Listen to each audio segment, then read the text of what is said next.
Apa fungsinya mata? Melihat. Ibu apa fungsinya mata? Melihat. Baik. Ayam melihat? Melihat. Kambing melihat? Melihat. Elang melihat? Lantas apa bedanya mata kita dengan mata kambing? Kambing melihat, kita melihat. Kata Quran mesti beda. Karena manusia itu makhluk mulia, maka fungsi matanya bukan sekedar melihat, hanya boleh melihat yang baik-baik saja.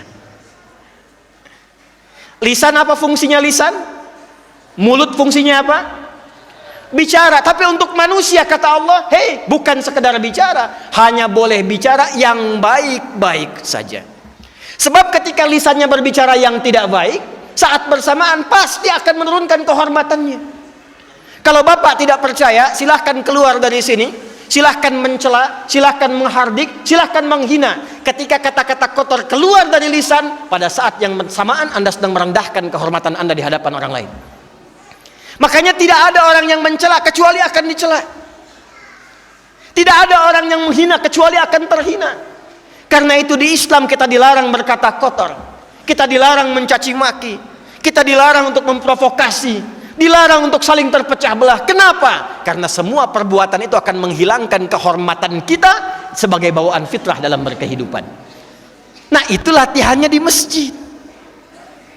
Kedua, mungkar. Mungkar itu setiap perbuatan buruk yang diingkari oleh hati kita. Mencuri, mungkar. Korupsi, mungkar. Menipu, mungkar. Hoax, mungkar. Sekarang pertanyaannya, mohon maaf, dari sekian orang yang sholat datang ke masjid, keluar dari masjid, apakah mungkin terbebas dari fahsya dan mungkar? Di masjid lain ada orang masuk masjid, keluar dari masjid kehilangan sandalnya. Ada yang begitu? Sekarang ada orang masuk masjid, pulang dari masjid, bahkan DKM-nya kehilangan kotak infaknya. Padahal masjid itu mendidik supaya menjadi terhormat. Kok bisa keluar dari masjid ada yang tertukar sandal? Ini mana sandal saya ya? Mana sandal saya ya? Oh, yang itu rupanya dipakai yang bagus, padahal dia masuk gak pakai sandal.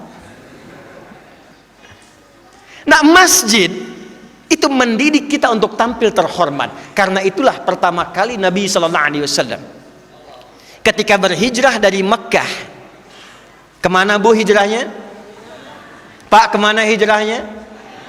Yang bisa jawab saya kasih hadiah 1 juta rupiah. Nabi hijrah dari Mekah kemana? Acungkan tangan pak. Ya, bapak yang itu tuh peci hitam pakai jas.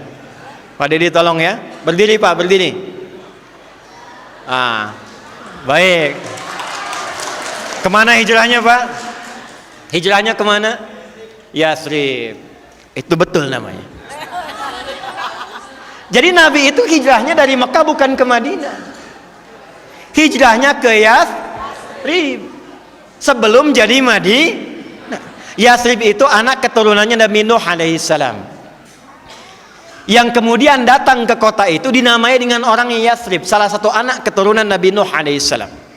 Tersambung nasabnya nanti kepada Nabi Muhammad sallallahu alaihi wasallam, bin Abdullah, bin Abdul Muttalib, bin Hashim, bin Abdul Manaf, bin Qusay, bin Murrah, bin Kilab, bin Ka'ab, bin Ghalib, bin Fihr, bin Malik, bin Nadar, bin Kinana, bin Khuzaimah, bin Mudrika, bin Ilyas, bin Nizar, bin Mudar, bin Ma'ad, bin Adnan, bin Addi, bin Adri, bin Muqawwam, bin Nahur, bin Tarikh, bin Ya'rub, bin Yasjub, bin Nabit, bin Ismail alaihi salam, bin Ibrahim alaihi salam, bin Azar atau bin Nahur, bin Abir, bin Kinan, bin Arfakhshad, bin Sam, bin Nuh alaihi salam, bin Kinwan, bin Anwas, bin Thith, bin Adam alaihissalam. Itu nasab Nabi Muhammad sallallahu alaihi wasallam sampai ke Nabi Adam alaihissalam. Di antara anak Nabi Nuh ada yang datang 400 kilo dari arah Mekah, namanya Yathrib, disebutlah tempat itu dengan nama Yathrib. Nabi hijrah ke Yathrib itu tempatnya tertinggal pak, lebih becek dibandingkan jalan menuju masjid ini. Dan belum ada pengaspalan waktu itu Pak Asep. Kondisi pasarnya rusak Pak. riba banyak, tipu menipu hatam. Yang dahsyat, perselisihan masyarakatnya itu tinggi. Aus dan Khazraj, dua kabilah besar, suku besar di Yathrib saat itu. 600 tahun bertengkar tidak pernah selesai. Kalau ada yang meninggal di desa ini, suku ini Aus, maka Khazraj pun mesti ada yang wafat satu. Itu selalu begitu. Datang Nabi sallallahu alaihi wasallam.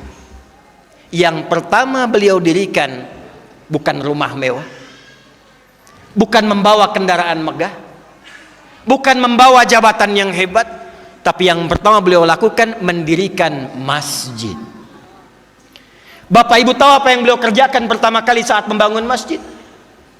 Beliau kumpulkan masyarakatnya, bukan hanya yang muslim, bahkan yang non muslim yang belum masuk Islam, dan mengembalikan mereka dalam status terhormat. Yang pertama dilakukan Nabi adalah mempersaudarakan semua masyarakat, termasuk yang bertikai pada masa itu. Konflik 600 tahun selesai dengan kedatangan Nabi Muhammad sallallahu alaihi wasallam.